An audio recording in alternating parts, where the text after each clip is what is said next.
remember as far as back as when I was 4, 5, and 6, I was enamored with beauty. And the beauty was just not about people, beauty with flowers, beauty with garden, beauty with nature. And I had this passion, I had this appreciation and inquisitiveness about beauty. I had sort of this dream to be able to do something, be aligning myself with beauty in some way, shape, or form. And it became quite apparent that I need to be a plastic surgeon. As I was studying faces, and I was realizing that the nose is an important part. So again, take it back to my previous thought process, doctor, beauty. Now I'm looking at the center of the face, and that's the nose. When I look at the nose, I say, wow, this is a pretty nose. All we have to do is just do a little here, a little there. So if you go in with that mentality, inflicting the least amount of surgical trauma, with the desire to just finesse it, the nose heals quickly, fools everybody's eye. The person who I'm doing it for loves that subtlety and is able to move on without having that physical, surgical, or emotional scar or having to go through the surgery they did. And the philosophy is to just refine, look at it as a great painting, and then refine it. Fool the human eye. So the sister, the brother, the father, the boyfriend, the co-worker, you can go back to school, you can go back to workforce, you can go back and nobody knows what you did. Occasionally they'll go, did you change your hair? Did you lose some weight? You look good, but they don't know.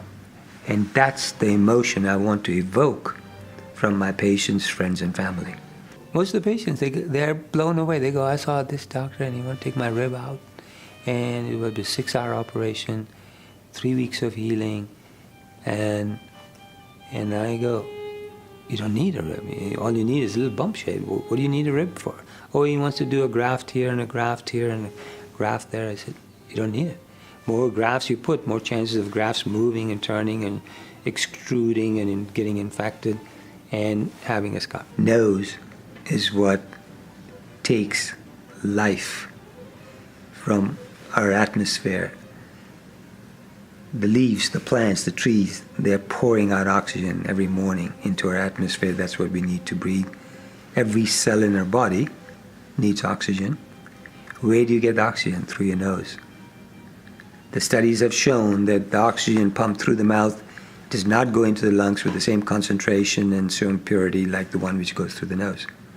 As high as 90% of the noses I've seen, and I've seen over 20,000 noses in my career, as high as 90% of the noses, the septum is twisted. Straightening the septum is a very important part of the nasal surgery, and it can be accomplished with my close technique. Sleep. If you don't sleep well, next day you don't function well. And you don't sleep well if your septum is twisted. If you're breathing whole night, you're sleeping there, and your mouth doesn't have to open up, you're sleeping good. A lot of my patients come back and say, Doc, I've never been able to sleep like that. The taste. Taste is related to the smell. When you have a really bad cold, you can't taste your food. Because you're talking like that and then you're congested and there's no taste buds. So you have to have good taste buds to be able to enjoy that carrot or that raspberry or that peach or the tomato. You must have the smell sense. They're connected. It could be a life-threatening hazard. There's gas burning, gas stove is on, and you can't smell. The house can catch fire. The sense of smell is so important. It has huge amount of functionality to the nose, from the breathing to the energy, oxygen intake, sleep, taste. It improves the quality of life.